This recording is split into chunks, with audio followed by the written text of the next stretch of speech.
The gang gathered at the clubhouse. Mickey pulled out his detective hat and magnifying glass. "Okay, pals, we've got an eco-mystery.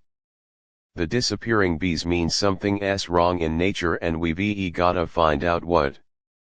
Minnie opened her flower notebook. "Without bees, flowers can't pollinate, and fruits won't grow. We need to fix this fast. Let's check Farmer Pete's sunflower fields first," suggested Donald. "That's where the bees always buzz the most." Chapter 2, A Clue in the Fields. The friends arrived at Pete's farm. Instead of golden waves of buzzing blossoms, they found silence. Pete was standing by his tractor, scratching his head. "Bees haven't seen a single one all week," he grumbled. "My flowers are drooping, and I don't know why." Mickey knelt beside a sunflower. "Huh. The flowers look dry, but the soil's damp." Goofy pointed at a shiny object nearby. "Hey, what's this gizmo?" They all leaned in. It was a small metal box with a blinking red light. Donald squawked, "Aha! Maybe it scared the bees away." Mickey examined it closely. Looks like a kind of sound emitter. Maybe it's making noises only bees can hear."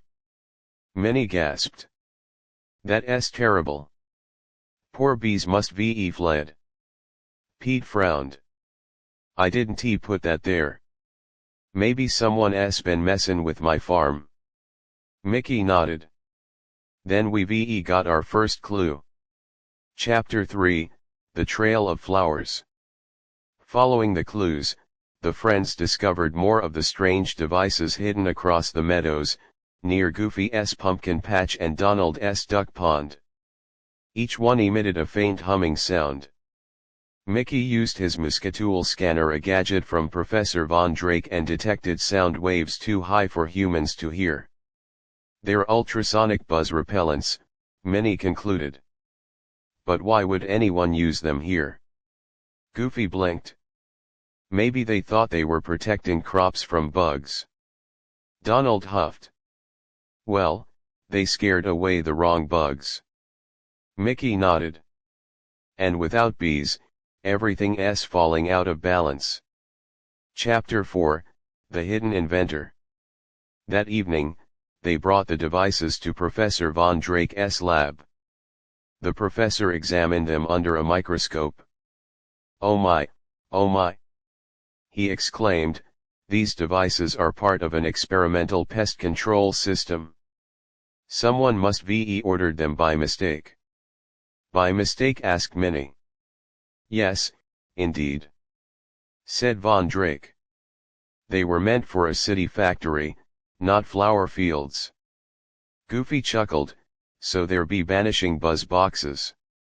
Mickey tapped his chin. "Then we just need to find who's using them."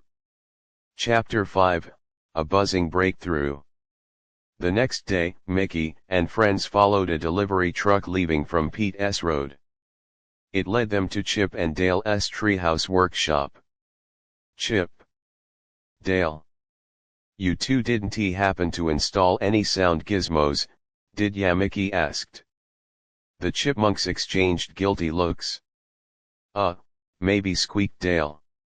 Chip nodded sheepishly. "We were trying to protect our acorn stash from beetles." Minnie sighed in relief. "So it was just an accident." "Oh, oopsie daisy," Goofy said kindly. "You didn't mean any harm." Chip frowned. "We didn't know it would scare away the bees." Mickey smiled. "That's okay, pals. What matters is fixing it." Together, they carefully removed all the devices and replaced them with tiny bee-friendly wildflower patches and natural repellents made from peppermint and lavender.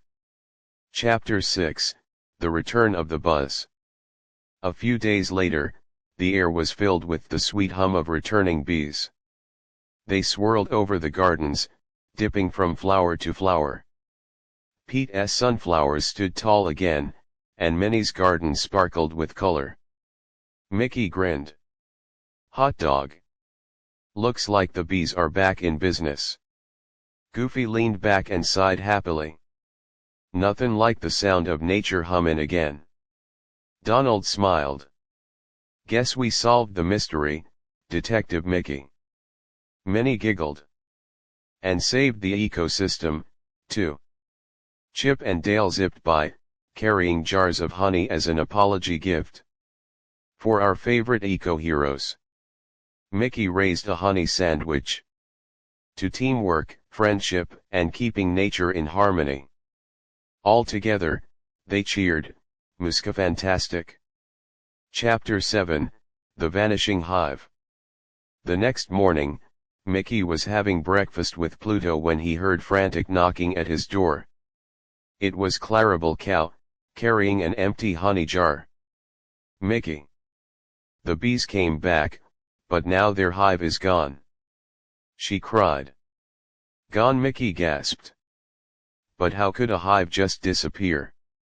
Clarabelle explained that the big beehive near the oak grove had been broken and scattered overnight. Sticky honey trails led into the woods. Minnie frowned. Looks like our eco-mystery isn't over yet. Donald huffed. Oh boy, here we go again. Mickey straightened his detective hat. Let's get buzzin', pals. Chapter 8, The Honey Trail. The friends followed the golden trail through the forest. Goofy kept dipping his finger in the honey. Gorsh, even the mystery tastes sweet. He chuckled. Donald rolled his eyes. Stop eatin' the clues, Goofy. Soon, they came upon a muddy clearing, paw prints everywhere, and a tipped-over tree trunk covered in honeycomb pieces. Mickey knelt down.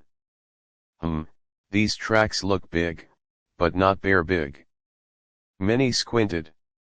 They look more like raccoon tracks. Just then, a rustle came from the bushes. Out popped the culprits, a group of raccoons led by Rascal, the mischievous forest trickster. Hey! Said Mickey kindly. You didn't happen to borrow a beehive, did ya? Rascal scratched his head guiltily. We didn't mean to. The bees left for a while, and we thought it was abandoned. We just wanted the honey. Minnie smiled gently. Well, the bees needed to survive, too. Without it, they can't feed their young. Rascal's ears drooped. Oh no, we didn't know that. Mickey said, that's okay, pal. Let's fix this together. Maybe we can build them a new hive. Chapter 9, Operation Bee Rescue. With the raccoons' help, Mickey and his friends gathered natural materials, hollow logs, beeswax, and soft moss. Professor Von Drake joined them, bringing his Bee Habitat Blueprint 3000. Under the professor's guidance, they built new hives along the meadows, sturdier, safer, and bee-friendly. Minnie added colorful wildflowers nearby, while Goofy painted cheerful signs that read "Be Welcome." Donald handled the honey jars, muttering, "This better not get sticky again." When the bees returned, they hovered curiously above the new hives.